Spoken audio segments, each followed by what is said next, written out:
On va de nouveau se rendre sur le terrain. On va découvrir Euro Airship dans les couloirs du salon, dans les allées du salon. Euro Airship qui se prépare à réaliser un tour du monde historique à bord d'un dirigeable alimenté à l'énergie solaire. C'est un voyage de 20 jours. Il se déroulera en un seul saut près de l'équateur, d'ouest en est, sur plus donc de 40 000 km, puisque c'est le tour du monde. Regardez. Un tour du monde en 20 jours, sans escale et sans émettre de CO2, ça paraît fou et pourtant ça pourrait bientôt être possible. Bonjour Jean-Claude, est-ce que vous pouvez nous expliquer la genèse de ce projet? Vous travaillez pour Euro Airship. Oui, mais merci Jade. Euro Airship en fait a pour mission de réintroduire les dirigeables des années 1930, mais avec 100 ans d'innovation, 100 ans de technologie.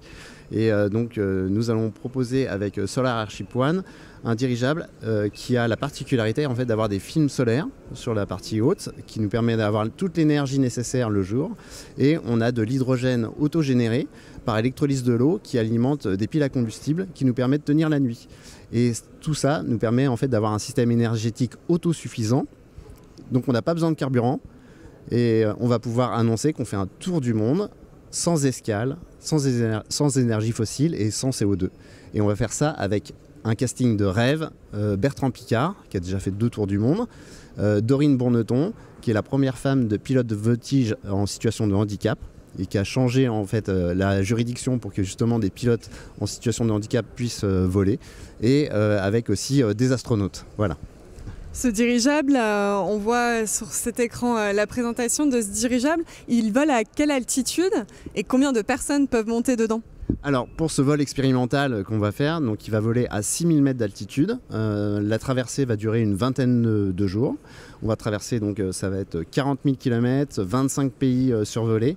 Et à bord, on va embarquer donc 3 pilotes pour cette version comment dire, de démonstration.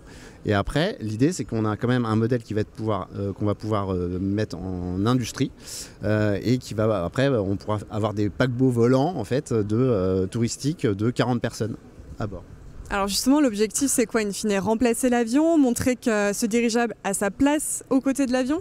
Alors non, nous on ne veut pas remplacer l'avion, en fait on crée une nouvelle alternative, une nouvelle façon de voyager. Nous c'est pas du transport, c'est du voyage, donc on va... Et en plus on le fait de façon décarbonée, donc ça n'aura aucun impact sur la planète, et ça c'est quand même une bonne chose.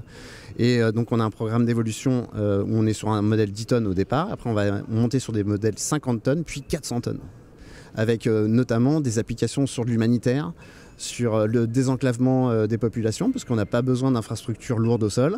On peut déposer la marchandise, la reprendre sur place. Voilà. Donc il y a vraiment plein de choses possibles, notamment aussi la surveillance, parce que en fait là on part avec des pilotes, mais on pourrait très bien avoir un modèle dronable, donc qui nous permettrait en fait de rester en lévitation à 6000 mètres pendant 1 an s'il le faut.